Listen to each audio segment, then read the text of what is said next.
kailangan ng baliwan. Kung di-grip ka,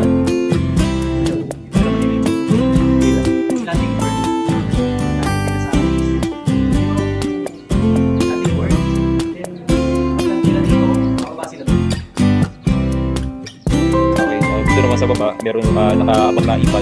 Higit sa pag-observe natin, malayo yung mga print.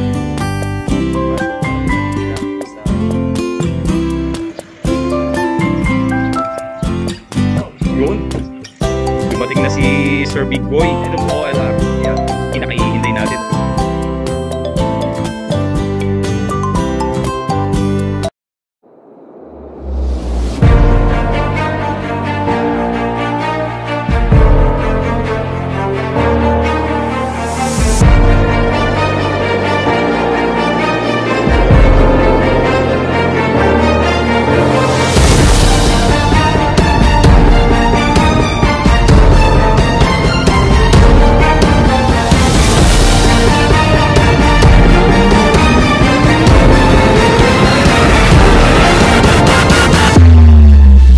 Good day mga pakpak. Okay, for today's video, pumunta tayo sa Team Venom OLR and ayun, sasalubungin tayo ni Sir Kiddos Limited.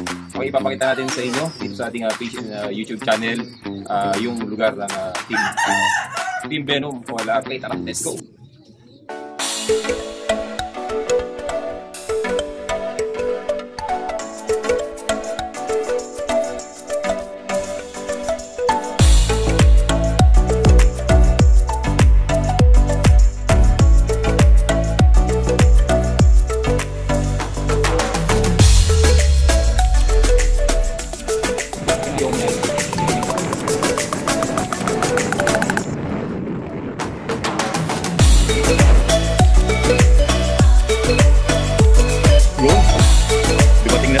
Sir Big Boy ng Team Venom OLR. Ayan, kinakihintay natin. Sir, kaway.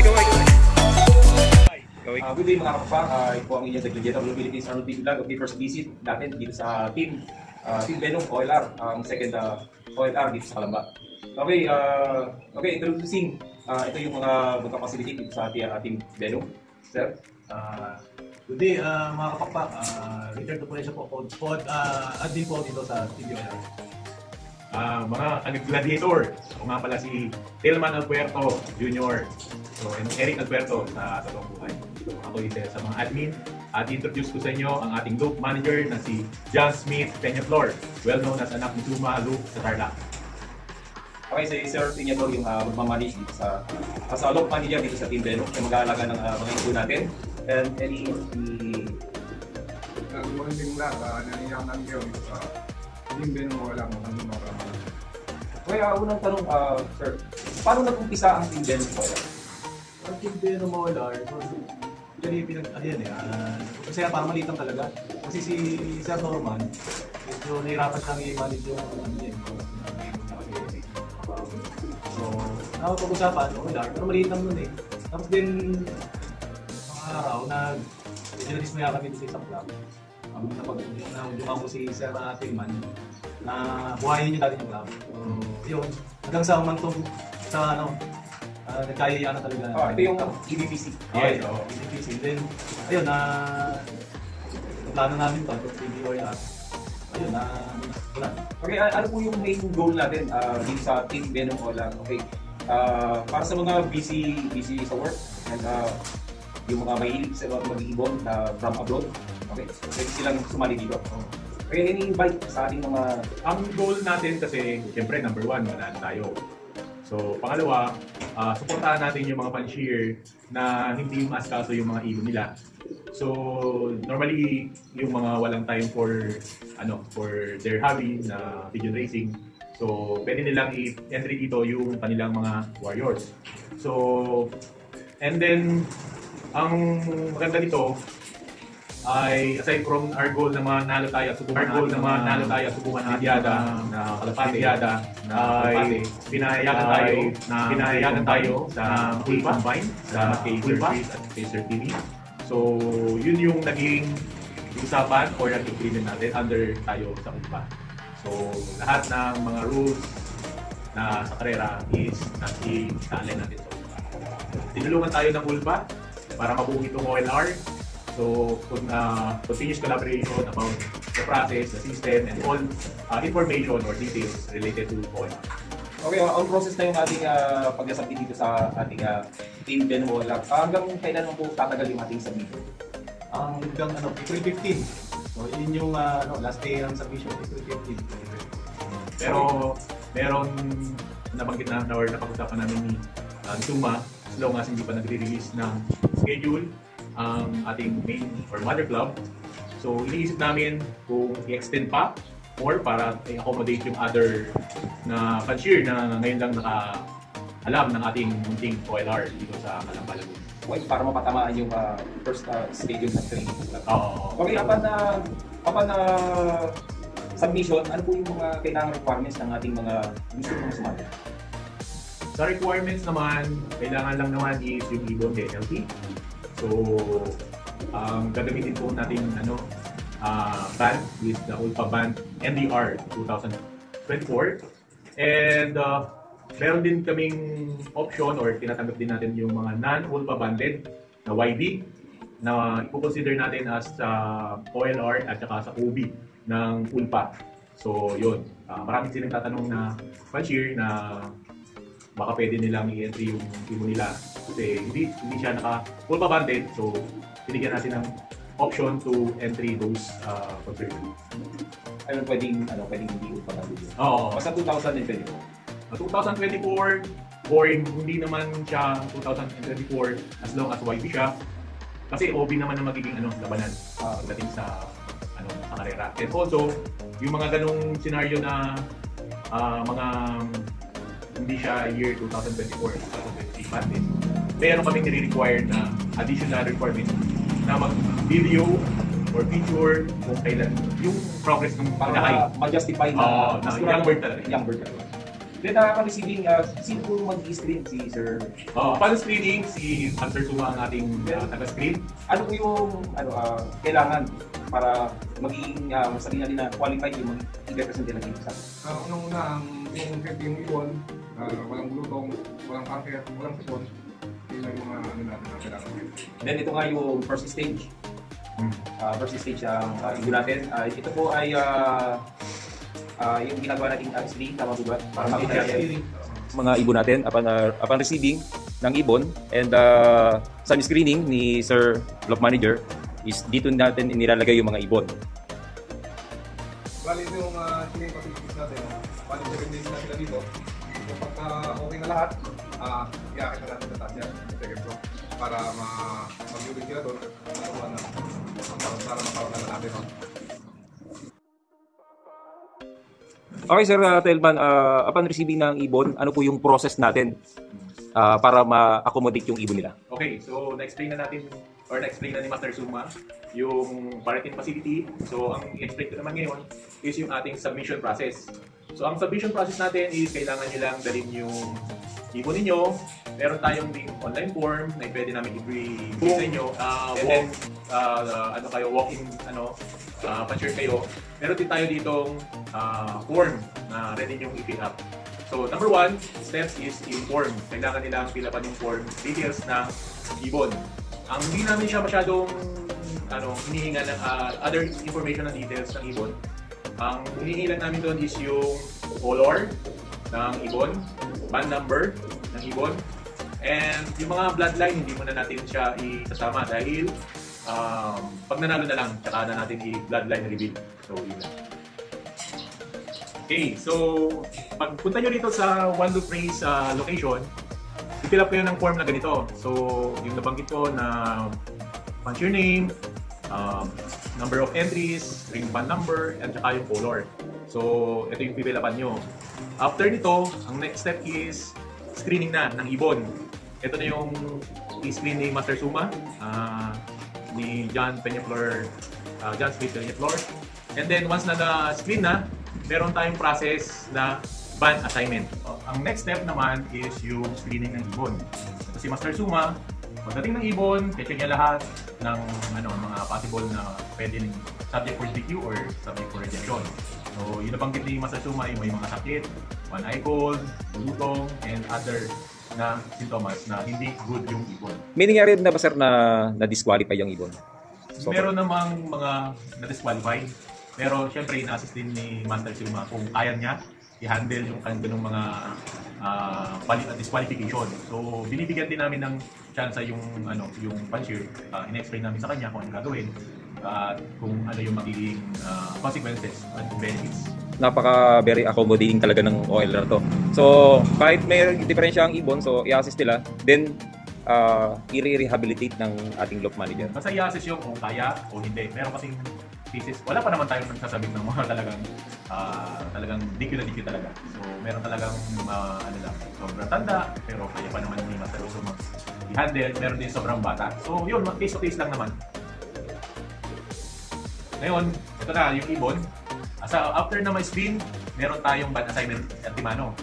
Automatic or next agad ban assignment. Ayun po yung chips natin na nire-register. Ito yung tips ng Kubo Pro na ito yung gagamitin sa clock natin. So, Antimano, ban assignment agad ng ibon upon entry kung ano na siya, na-screen na. Then, i-register na natin sa... Yan, yung i-register na natin ban assignment using the Kubo Pro. So, number 1 steps is, siyempre, ibabalidate natin yung chip kung assign ba siya, or readable siya, or defective. So, once na ma-validate natin or na-verify natin na good siya, yun, ipapasok na natin to sa ating Kubo account. So, pag napasok na siya sa Kubo account at na-ban assignment na siya, pwede na siyang ilagay sa ating quarantine area. Okay, so after ng banding, siyempre, nandito yung susunod na mahalagang part, which is the payment processing. So sa payment processing naman, bago magbayad yung cashier, pinapakita namin sa kanila kung validated, encoded, or banded na yung mga ilo nila na in-entry. So isa-isa nilang i-validate nila yun kung tama yung pagkaka-encode, tama yung pagkakalagay ng mga pangalan nila sa kubo. And then, after nun na ma-validate na tama, walang pagkaka-mali, yun, printing ng OR and then payment. Yung payment natin is pwedeng cash and GCash. So, yung ibang hindi talaga available for that particular mode of payment, pwede rin po silang mag-bank transfer upon yung request na lang. So, bibigyan na lang namin yung details kung kahit kinakailangan. Pero as of now, ang payment na mode of payment na ginagamit namin is yung cash at saka GCash. And for the mechanics naman, so ang mechanics meron kaming mechanics na nilagay namin sa Google form.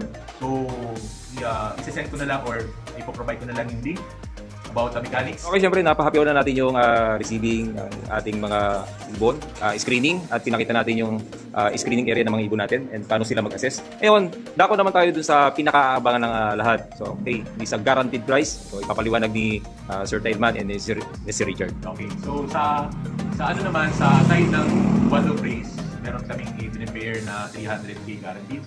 Sa 300k guaranteed noon, yung 200 doon sa Derby gagamitin, di-distribute, which is ang first overall noon is mga 100,000, and the rest will be divided based on their ranking.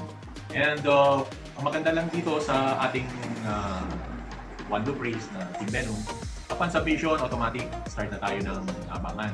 Meaning, start na yung motor cup. So, kasi yung 300 na yun, part ng 100 doon is kalat natin for the motor cup. So, training pa lang, magbaka na. So, yun yung nilano namin or nakalatag sa OLR.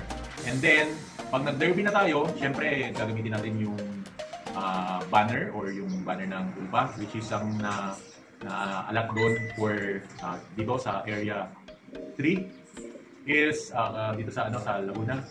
Sa area natin, 1.3 M yung nakalatag. So, kombinasyon na yun ng YB, OB, and Superset na dito sa area na to.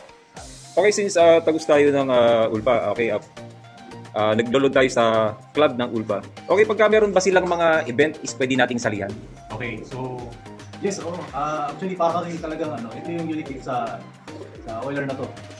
Talagang nagpalaro lang sa amin. So, combine kami sa Ulpa. So, kung ano yung pa-event ni Ulpa, pwede yan silang mag-join. Like, pooling, fundraise, lahat na magiging fight. So, buy ko, pwede sila sumali. So, yun. Meron din kami rito pa-fundraise din sa Oiler na mismo. Meron din pa-pooling. Tapos, yun, pwede rin silang sumali sa maraming sasalihan mga player. Okay, napag-usapan na yung ating grand prize, yung mapapanaluhan, mga prizes dito sa ating Team Venom OLR. Okay, magkano naman po yung entry para malaman ng mga gustong mag-entry dito sa Team Venom OLR? For Ulpa Bandit, no? Yung Ulpa talaga yung nare-recommend namin ring para tagos na sila sa YB, OB, and Super Set. Bali, kapag Ulpa Bandit, ang purchase fee niya, 1,500. And then, activation fee, entry fee, 1,500. Pigeon Unlimited or Sir Richard Apulencia yung sa Ulpa Banded. Ngayon, dumako po tayo dun sa non-Ulpa Banded. So, yung non-Ulpa Banded was introduced because yung mga pan-cheer na nagtatanong na late mag-bid or meron din available na siyang YB na entry. Yun. Ang purchase fee naman nun is 1,650. Yun, 1,650 ang purchase fee. And then, ang activation naman niya is 1,700. So, nagtataka kayo bakit medyo malaki. Siyempre, ang medyo malaki dahil tinarga na rin po natin doon yung entry or the OB or possible entry. So, inestimate na namin doon yung possible entry sa OB. So, huwag mag-alala dahil aside from the 1.7, part nun is entry fee na rin for the motor cup. So, lahat ng Ulpa Banded, non-Ulpa Banded, maglalaban dun sa motor cup dito sa Team Venom OLR. So, ito yung pa-event, isa sa mga event ng Team Venom OLR. So, yun ang kaabang-abang pagdating sa Team Venom OLR. Okay, Sir Tailman, meron pa akong isang question about sa ring ng EBPC. Paano naman po yung pwede silang tumagos dun sa ating EBPC? Okay, sige. Yung EBPC club natin dito sa Siranlupa or sa Team Broken Soil. So, meron tayong palaro for North. Nag-release tayo ng ring for North. So, meron tayong North Race for EBPC. Ngayon, meron ding mga pan-cheer na taga-EBPC na EBPC Bandits na nag-submit dito sa atin. So, yung mga yun, nilagyan namin ng remarks or tag na EBPC Bandit kasi kinat namin yung band na yun. Kasi for Ulpa Bandit, drink, at saka ng i-chip lang. So, yung EBPC, kinat namin yun. So, nilagay lang natin sa record sa Kubo Town. Ngayon, pag nagpa-race tayo ng EBPC, pwedeng tumagos yung entry dito sa OLR. Welcome po silang sumali sa event ng EBPC. Yes. Okay, ang pagkakaalam ko, sabay halos in-release yung EBPC and yung Ulpa NDR. At saka, ang ating sasampahan naman na training, races, or derby is Ulpa rin naman. Ulpa Club. Okay, same na. So, same release, same training. So, tagos-tagosan tayo, tatlong category. EB OLR, Ulpa, saka EBPC. So, kung mag-champion ka doon, ang dami mong achievement. Wow. For the invitation, Sir Tailman. Okay, so lahat ng pan-cheer, nung una, Laguna lang ang invite namin, pero maraming nag-interesado, lalo na sa Norte. Salamat sa team ng Pangasinan at saka Tarlac. Marami silang entry for this season 1. So, ini-invite ko po lahat na mga pan-cheer na hindi kayang or walang oras sa pag-alaga ng ibon at gusto sumubok ng mga linyado nila dito sa isang sistema ng 1-2 race. So, join na kayo. Marayo pa naman ang submission. Submission po natin is open daily. So, nandito naman po si Master Suma every day. So, message lang kayo. Kaya, sali na, mga kalapatids. Ayun, kalapatids, invite namin kayo dito na maglaro sa TBOLR. Makakaasa po kayo na kakaroon tayo ng malinis, malinis sa palaro at patas. Dito po sa TBOLR. And syempre, alagayan na ating Sir Manager na si Sir Piñato. Any invite sir sa ating Team Venom OLR? I-invite ko kayong lahat na makinog sa aming TBOLR ng Team Venom at Kasunong Kalambaran sa Team Venom OLR. Again po ay natulog kayo sa Magdagit of Philippines Arnold Team Vlog. Okay, salamat po kay Sir Piñato, kay Sir Tailman sa pag-invite dito sa ating second OLR dito sa Kalambalan. Okay, thank you.